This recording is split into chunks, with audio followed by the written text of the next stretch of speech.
Rapaz, espera aí. Tem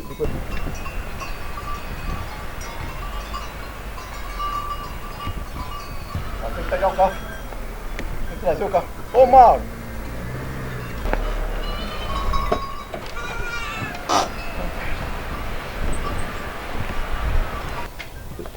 Então, Elton, estamos aqui hoje para ouvir um pouco sobre vários aspectos, vários assuntos da história em que você domina bem. Mas eu quero começar aqui com uma cachaça. Muito bem. Né? Porque quem começa com a cachaça começa com a verdade, diz que é o álcool entrando e a verdade saindo.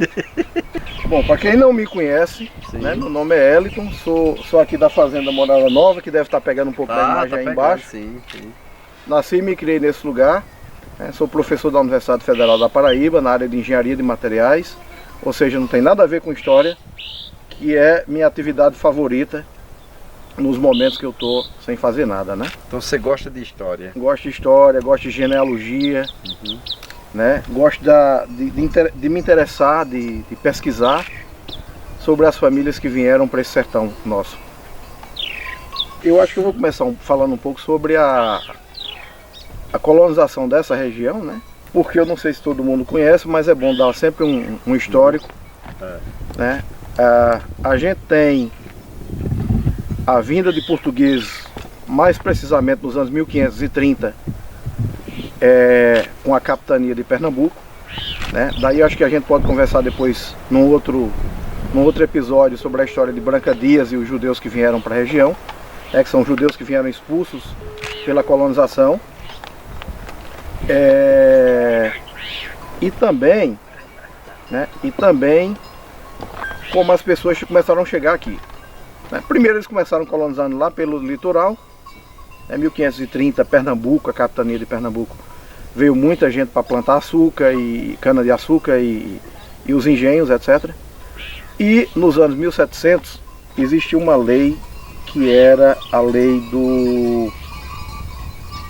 que proibia a criação de gado a 100 léguas do litoral, ou seja, só podia de 100 léguas para frente, ou seja, cerca de 160 quilômetros. Então é quando começa a expansão do interior, né?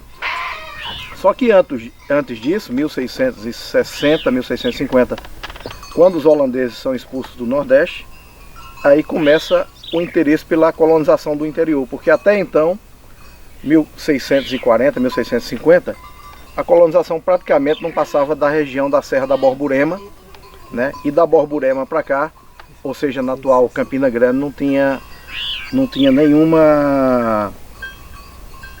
quase nenhuma incursão para essa região. Daí acho que nos anos 1665, 1666, quando os portugueses conseguem se juntar e expulsar os holandeses das capitanias do Nordeste, né? Eles começam, de certa forma, favorecer a conquista dos sertões. É nessa época que começa a surgir, né, desbravadores das nossas capitanias, inclusive da Paraíba, Rio Grande do Norte. 1664, 1660 e pouco, tem uma família que é a família Oliveira Ledo, daí vem o nome Olivedos, que é uma mistura. Morou em Olivedos. Que por sinal morou em Olivedos, né? O Teodósio é um dos... Eram 3 irmãos, né? Isso. Antônio, foi em Olivedo. Na verdade, Antônio Custódio e tem mais outros, né? Sim. Aí Teodósio já é filho de Custódio de Oliveira Ledo e tem o Francisco, Antônio, filho, enfim, tem uma pleiade, um conjunto de famílias, né? Que se assinavam por nome Oliveira Ledo, Albernaz. E esse pessoal, nos anos 1660, eles pedem uma sesmaria de terra que vai praticamente da Serra da Borborema até final de Pombal.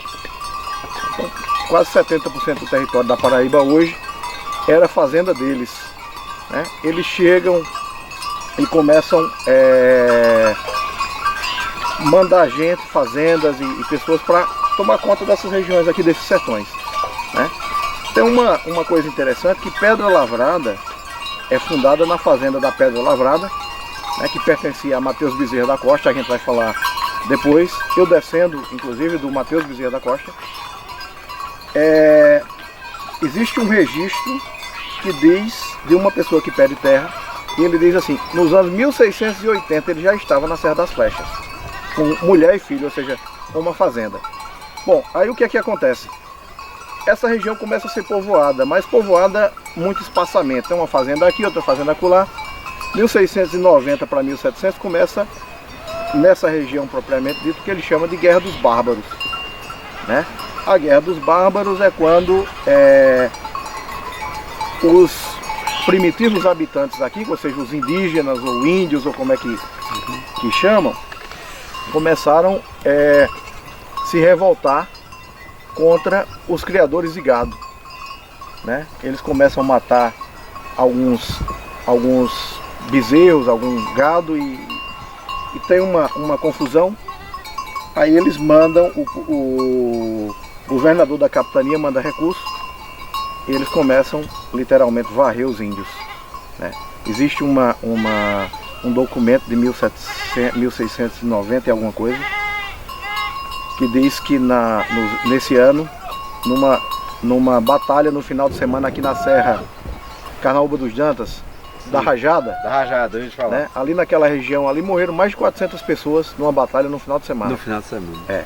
Era exército ou era já existia exército nessa região? Existia o seguinte, na verdade o governo, as tropas portuguesas eram compostas de vários tipos de pessoas, né? Tinha a tropa regular, que era aquela tropa paga, como eles chamavam, né? Que era composta de diversos elementos, desde o soldado ao furriel. Ou seja, existiam vários postos que hoje não existem mais, né? Como alferes, etc. E até o comandante-geral, que era, por exemplo, o mestre de campo, que era equivalente a um general de 4 estrelas hoje, digamos assim, né? E além disso tinha as tropas de milícias, que eram pessoas da sociedade que não recebiam dinheiro, mas tinham uma espécie de posto militar. E durante essas épocas que precisava de realmente elementos para lutar, muitos desses se voluntariavam, né? Mas aí também tinha os exércitos, ou as tropas que vinham de milicianos, né? Que na verdade não tem o sentido que a gente usa hoje de miliciano, mas milícias, por exemplo, como a de Domingos Jorge Velho, que vinha de São Paulo lutar nessa região, né? E daí essas tropas conseguiram, digamos assim, juntar os índios em algumas determinadas regiões do estado e pacificaram. Então muita gente que lutou na Guerra dos Bárbaros vem e diz, não, tal lugar tem uma serra, tal lugar tem um picote de serra. Então eles começam a reconhecer lugares que davam para criar gado e eles começam a pedir terra. 1701, 1702, então começa a povoação dessas regiões aqui. Essa região propriamente dita, que é o Alagamar, é uma sesmaria dos anos 1770, né, quando um dos filhos de Mateus Bezerra da Costa, que é um sesmeiro que estava aqui na região da atual cidade de Nova Palmeira, nos anos 1730, né, 1720 e pouco ele já estava lá, mas 1730 ele já tomava conta de um sítio chamado o Cornixauá. Cornixauá hoje fica do cemitério para baixo. Isso é um nome indígena? Cornixauá é nome indígena, não sei o que significa, mas é do cemitério para baixo.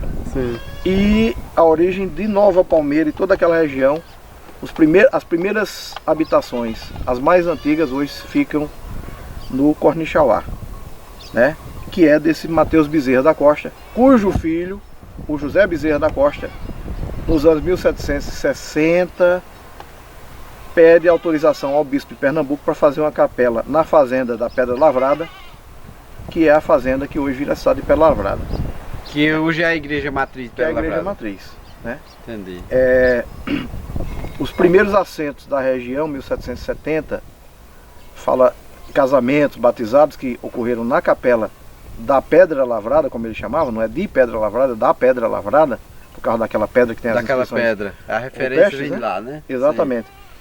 Esses casamentos e batismos estão no livro primeiro de casamentos e batismos de Caicó, né? Porque isso eram assentados em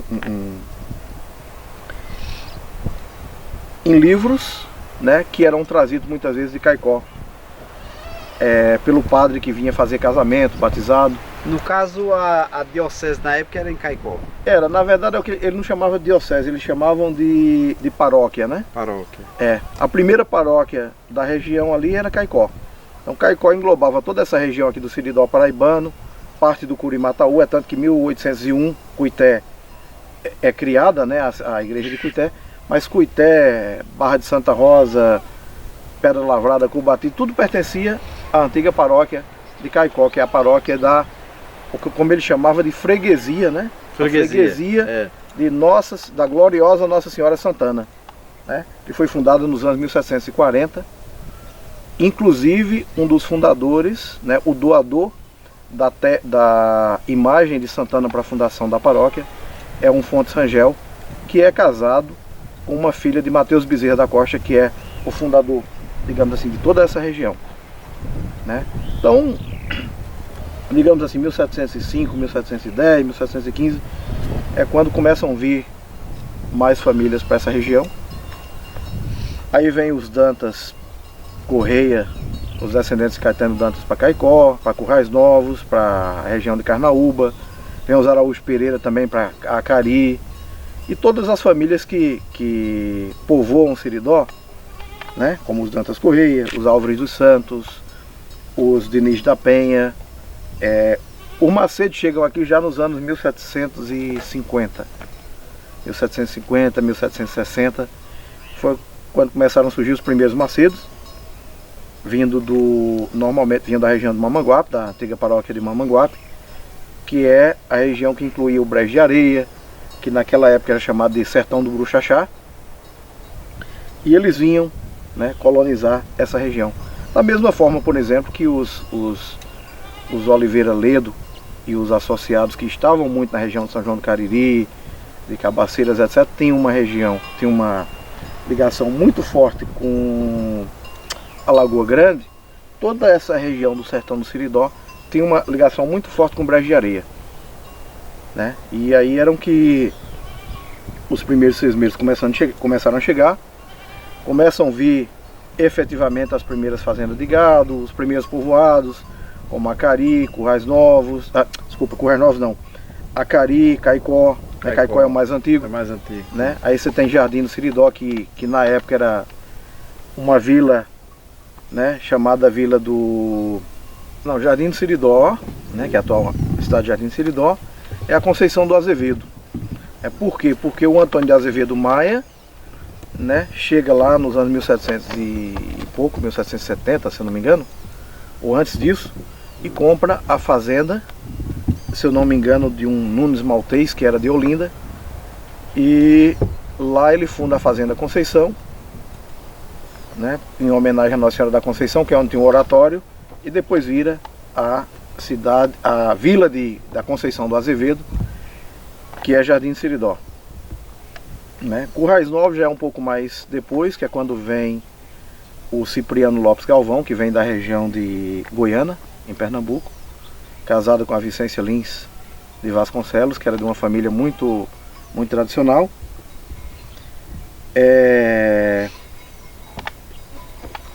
Eles fundam uns currais, né, que ficam um pouco próximo da região da cidade de Currais Novos, mas depois eles mudam os currais para a região onde hoje é a cidade de Currais Novos, e por isso que eles chamam de os novos currais do capitão Cipriano Lopes Galvão. Que se tornou Currais Novos. Que se tornou a cidade de Currais Novos.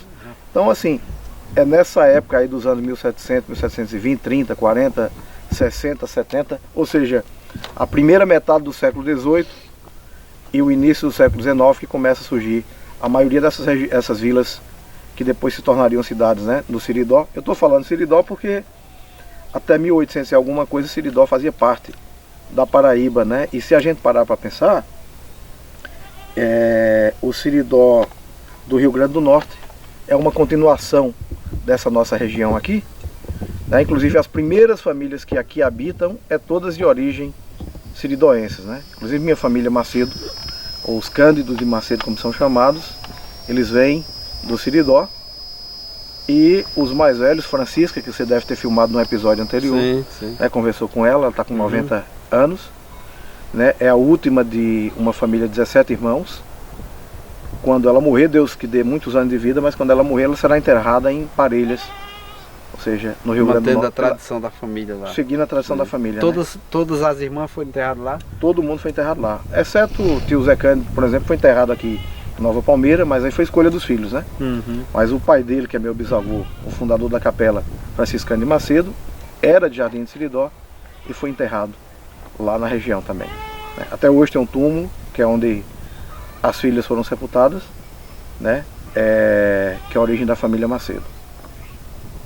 Então vocês, a família Macedo é uma descendente muito próximo dessa galera que desbravou esses interiores, esse Seridó.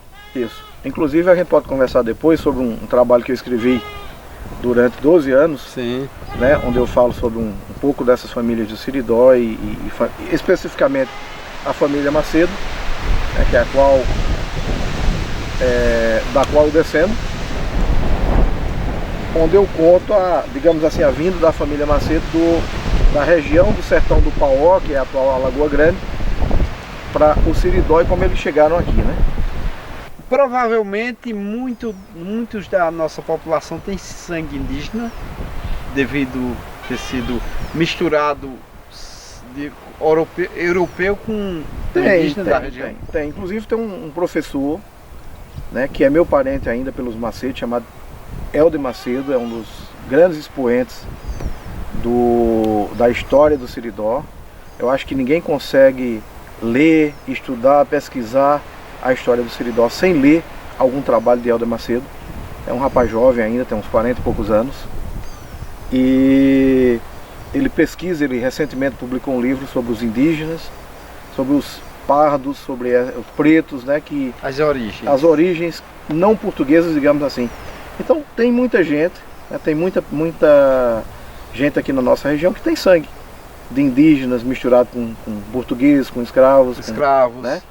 Do lado família Macedo, a gente tem essa miscigenação, né? Documentadamente eu tenho, agora não pelo lado Macedo, mas por outro lado do Cariri, uma ancestral que é casada com Oliveira Ledo, mas ela é índia, né? Então tem essa miscigenação, né? Nós somos tudo, né? Um pouco de tudo. Um pouco de tudo. A gente, ouvindo você, qualquer pessoa que escutar assistir esse vídeo, vai chamar a atenção a sua facilidade de relatar, o seu conhecimento vasto com relação à história da região. Você pesquisa muito, você se debruçou muito em livros de autores lá do passado sobre essa... Na verdade, como é que foi isso? Que você adquiriu tanto conhecimento? Na verdade, senhor Elias, o seguinte, como o senhor já fez, né, já pesquisou aqui a origem de... as coisas, por exemplo, de Edgley Filho, né, Gueguinha, sim, Francisca, e já até alguns trabalhos seus que foram publicados aí no grupo. Divulgando aí, Isso é um pouco das minhas origens, né? Eu nasci e me criei aqui e duvido existir um siridoense que nunca tenha escutado sobre os seus ancestrais, sobre a história de sua família, sobre alguma coisa. E eu sempre buscava, né? Queria buscar, muito curioso. Aí comecei a pesquisar a história da nossa família. Inicialmente você começa quem são os pais, avós, bisavós e começa... vai se alargando. Alargando, né? Tem alguns documentos antigos que tem aqui na fazenda, né? Escritura de terra, aí você vai encontrando. E quando foi um dia eu encontrei com um amigo de um primo nosso, lá de Currais Novos, que é um grande pesquisador. Ele disse, olha, tem um site na internet, que é um site dos Mormons, que ele mantém toda a documentação eclesiástica, batismos, casamentos, óbitos antigos, digitalizados nesse site para consulta. Aí eu comecei a fazer a pesquisa, né? Esses batismos, casamentos e óbitos, eles têm muita informação, mas não diz tudo.